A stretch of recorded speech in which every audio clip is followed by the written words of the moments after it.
सुप्रभातम। पिछले वीडियो में हम लोग भजन ईश्वर की प्रार्थना को सीख रहे थे।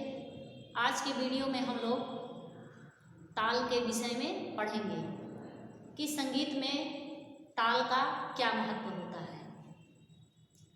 जिस प्रकार से हम किसी भी गीत को गाते व बजाते हैं, तो यदि हम बिना ताल के बजा रहे हैं तो वह मधुर और आकर्षक नहीं दिखता है। उसी प्रकार से संगीत में ताल का एक अपना महत्वपूर्ण स्थान होता है और गायक या वादक जब अपना गायन या वादन शुरू करता है तो उससे पहले उसे ताल की आवश्यकता पड़ती है।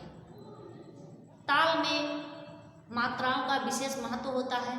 यदि हम किसी भी गीत को गा रहे हैं तो वह मात्राओं में होना चाहिए।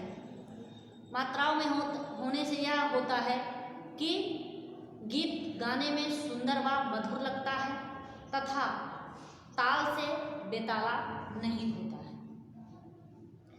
तो हमें संगीत में ताल का ज्ञान होना अत्यंत आवश्यक है।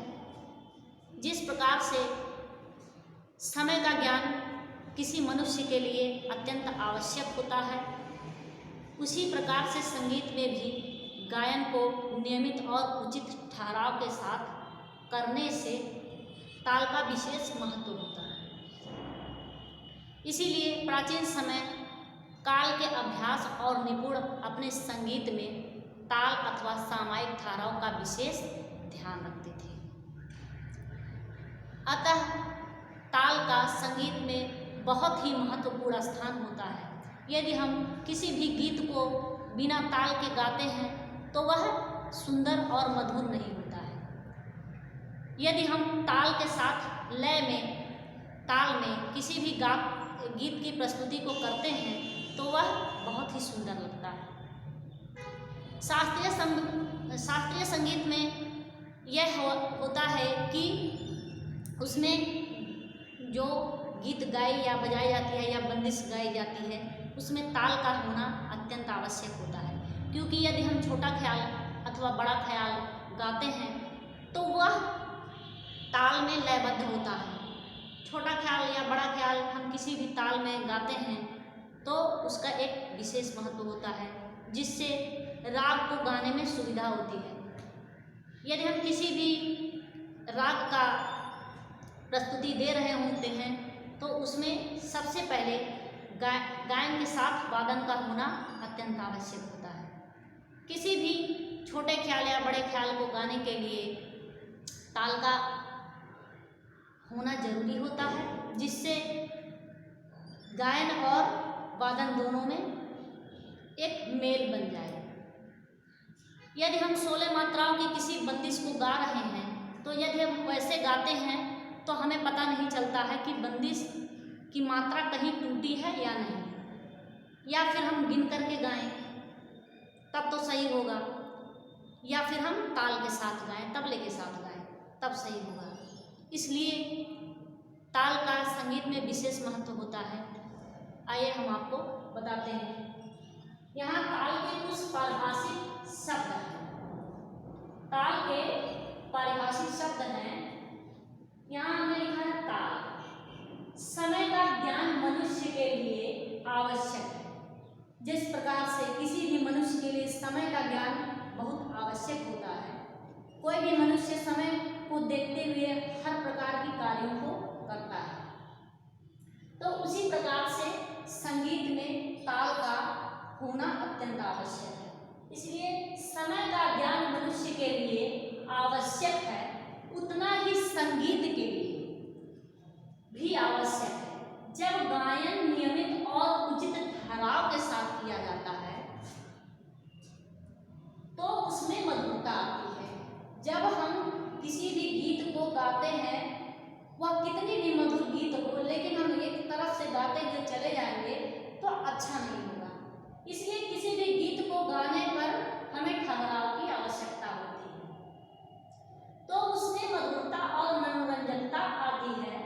प्राचीन काल के अभ्यस्त और निपुण, जो प्राचीन काल के गायक थे वो बहुत ही अभ्यस्त निपुण यानी पारंगत थे। गायक अपने संगीत में ताल अथवा सामायिक ठहराव का विशेष ध्यान रखते थे। जो पहले के प्राचीन समय के गायक थे वह अपने गायन में ताल का विशेष ध्यान रखते थे। सामायिक ठहराव यानी सामायिक ठहराव गाते बजाते समय हम कहीं भी सांस को तोड़ते हैं तो हमको उसी जगह स्थान पर सांस को तोड़ना है जहां हमको जगह मिले, जहां हमको तबले से थोड़ा सा जगह मिलता है। तो इसलिए प्राचीन समय के जो गायक थे वह क्या करते थे, वह उचित ठहराव के साथ ताल का विशेष ध्यान रखते हुए गायन की प्रस्तुति करते थे या वादन की प्रस्तुति करते थे।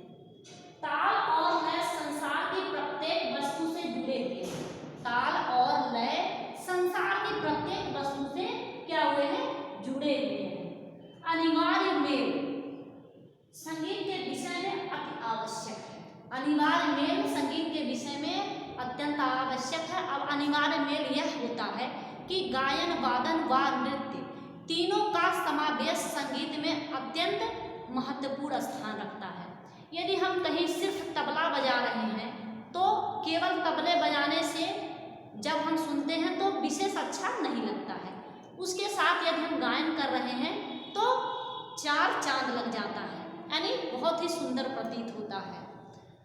तो इसी प्रकार से गाने के लिए या बजाने के लिए हमें तीनों का होना, तीनों का सामायिक रूप से होना अत्यंत आवश्यक होता है। ताल में हम किसी भी गीत को गाते हैं तो वह बहुत ही सुंदर लगता है और गीत में जो है लय का होना अत्यंत आवश्यक है। हम किसी भी गीत को गाते जा रहे हैं तो हमें लय की आवश्यकता पड़ती है। यदि लय नहीं हम बना पाएंगे, उसी प्रकार से गाते चलेंगे तो अच्छा नहीं होगा। इसलिए गाने व बजाने से पहले हमें लय की आवश्यकता पड़ती है। हम किसी भी बंदिश को गा रहे हैं और गाते चले जा रहे हैं, बंदिश है 12 मात्राओं में और हम 16 मात्राओं में करते चले जा रहे हैं तो यह अच्छा नहीं होगा, क्योंकि उसके ताल उतने ही मात्राओं का होना चाहिए जितने की हमारी बंदिश है। यदि हमारी बंदिश 12 मात्राओं की है तो हमें एक ताल की आवश्यकता है, क्योंकि एक ताल में कितनी मात्राएं होती हैं, 12 मात्राएं होती हैं। इसी प्रकार से 4 ताल में भी 12 मात्राएं होती हैं। तो हमें ख्याल गायकी के लिए जिस प्रकार से गायकी है उसी प्रकार से ताल की आवश्यकता होती है। तो आज के वीडियो में बस इतना ही। इसे अपने कॉपी पर नोट करेंगे और इस परिभाषा को याद करेंगे। आज के वीडियो में बस इतना ही। धन्यवाद।